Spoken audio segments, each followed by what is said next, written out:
London's teachers went on a massive strike on Thursday, 2nd March as part of their 3-day nationwide strike action.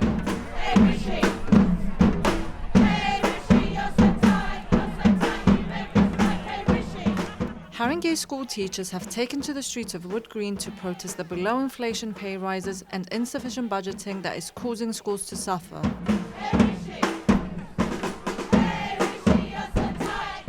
Following the wide picket that ended outside the Cypra Community Centre, the protesters gathered at the main hall of the centre.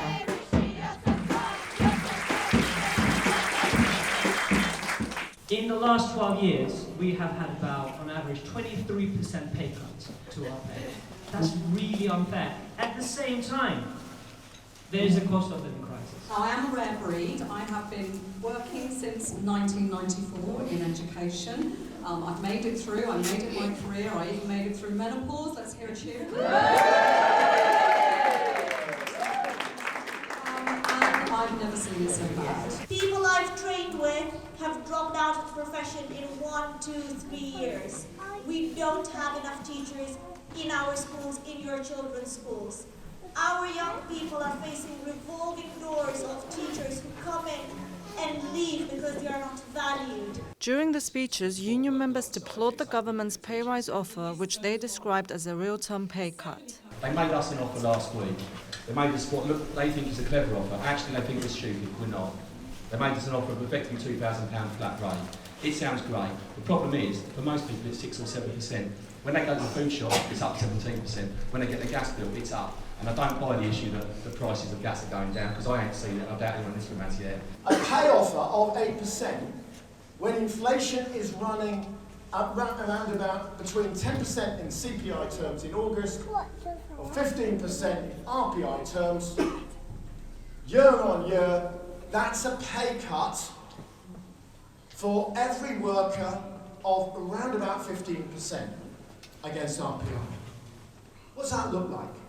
It means that we work for 12 months and we get paid for 10 months and a bit. It is a really serious situation that we have.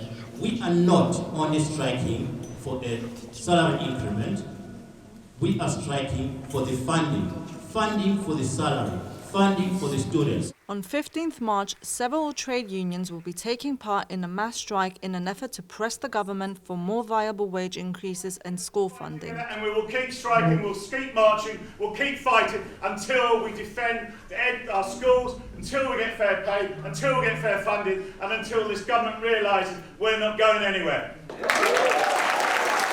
This is the same day the government will be setting out the budget for spring. Look, we hope that we won't have to march on the 15th. We hope that the government comes to the table with, with the intention of actually discussing the crisis that we're facing.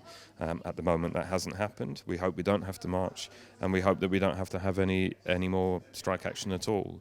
But what you've seen today is that teachers are incredibly determined to make the difference in schools, to win the funding from the government that schools need. There has been more than a decade of decline. The situation is genuinely untenable in many schools. They're finding it almost impossible to budget, and year on year with inflation so high, funding is just not sufficient to provide properly for children, particularly in a post-pandemic world, and to pay teachers a fair wage. And so we're seeing recruitment and retention crisis in education that we haven't seen for a long, long time.